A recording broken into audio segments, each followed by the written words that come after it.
Her name was Artemisia. She was the queen of Halicarnassus.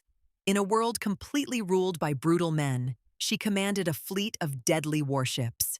She didn't just sit on a throne, she put on a helmet and fought. Today, you're going to learn how she used pure strategy and sharp cunning to survive the greatest naval clash in history.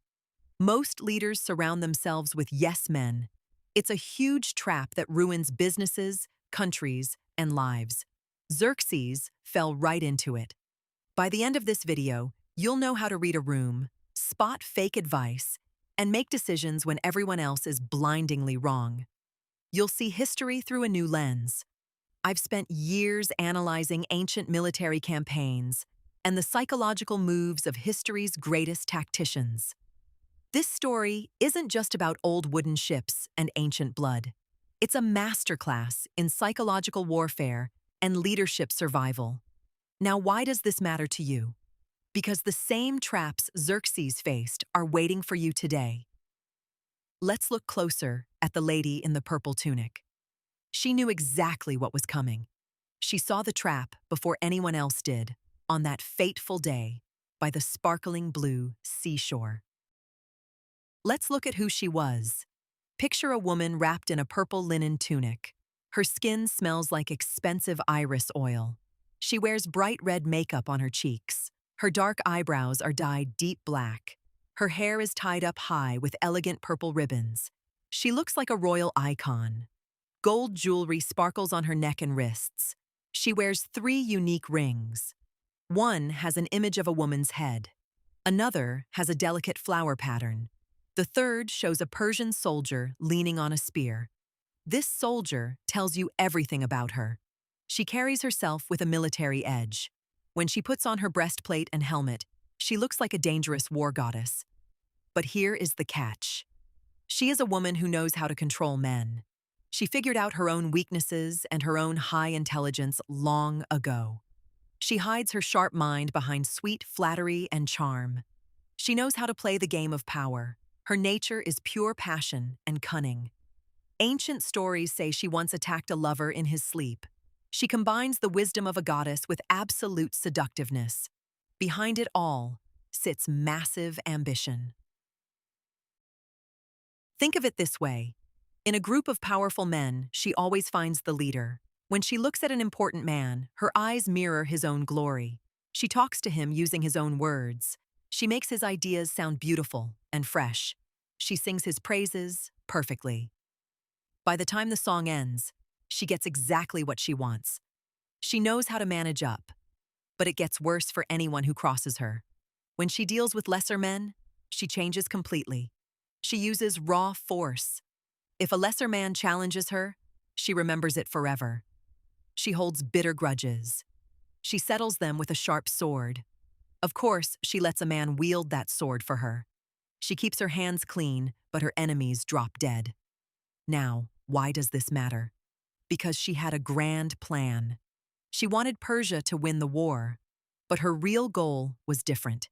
She wanted to make her own city look amazing to King Xerxes. She wanted to lift her own hometown.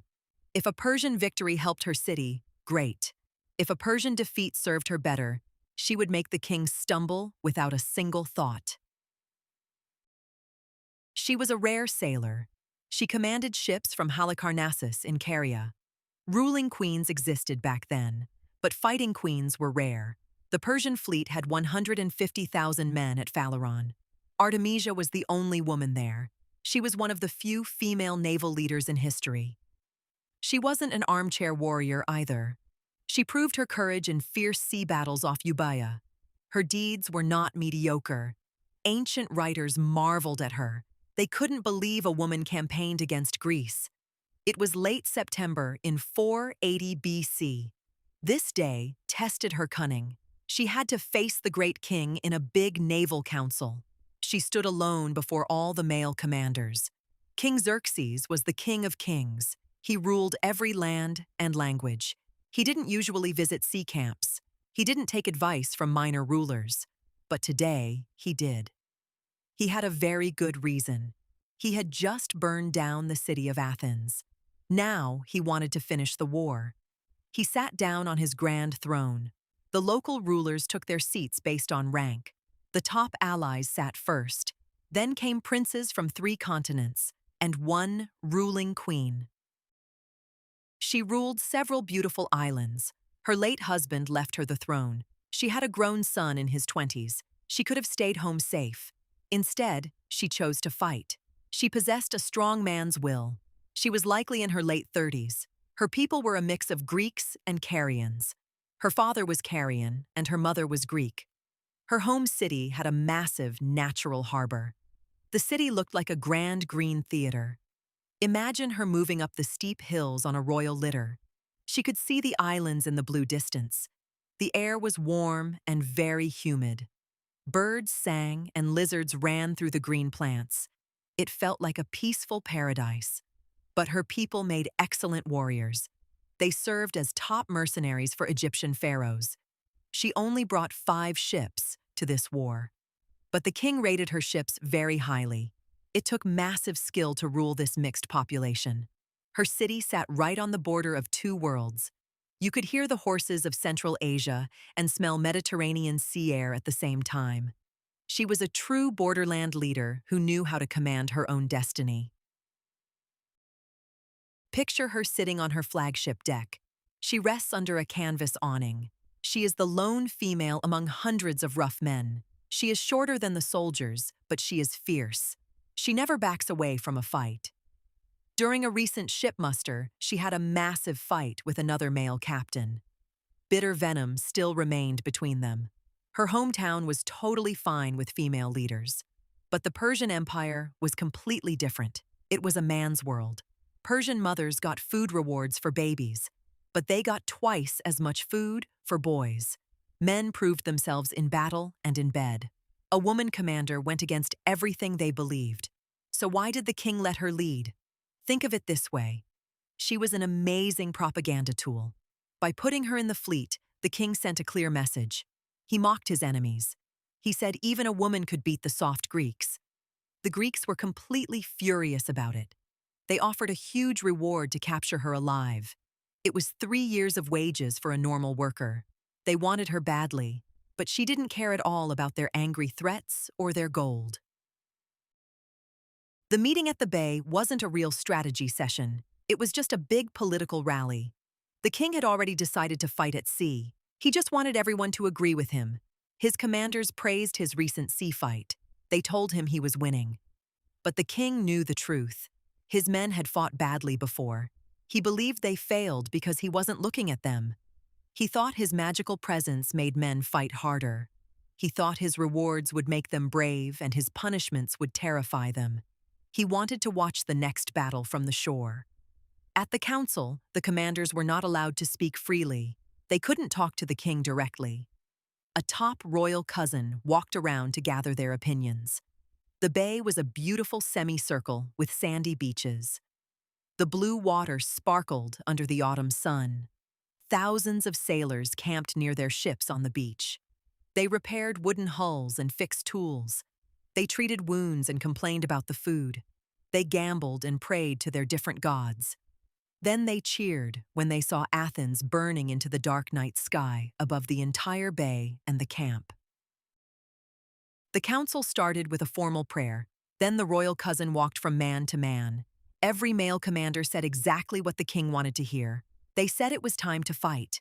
They claimed the men were completely ready. They promised to crush the Greeks. Only one person offered different advice. Artemisia stood up. Maybe only a woman could speak her mind without making the king explode. She told him to spare the ships. She told him not to fight at sea. She said the Greek sailors were far superior to his men. She reminded him that he already conquered Athens. But she didn't stop there. She recommended a land attack instead. She was certain the Greek fleet would just scatter to their own cities if he waited. She knew the Greeks were divided and short on food. If he forced a sea fight, she feared a total disaster. She even insulted her own colleagues.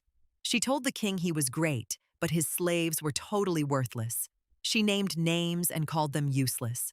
Her friends feared the king would kill her for being so blunt before the entire court on that very tense morning at camp. Her enemies were happy because they thought she was completely finished. But the king surprised everyone. He loved her honesty. He respected her words deeply, but he still rejected her advice. He decided to fight at sea anyway. Artemisia didn't argue. She knew how politics worked. She knew the king made up his mind before the meeting even started. She was looking toward the future. If Persia lost the sea battle, her standing would rise. She was playing a long game. The order was given to launch the ships. Tens of thousands of men boarded their wooden vessels. Artemisia and her crews rowed out with the rest. They made for the narrow straits. They formed lines, but the Greeks stayed hidden. As daylight faded, the Persians turned back. It was a psychological trick. They wanted to show the Greeks their massive numbers. That night, the land army started marching loudly to scare the enemy. The sailors ate dinner and prepared for the next morning. Then, sudden news arrived that changed everything.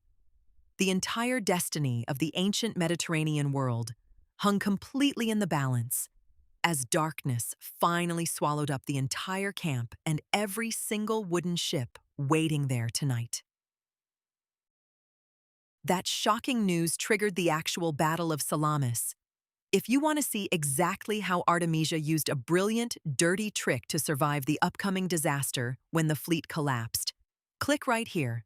We break down the ultimate naval trap.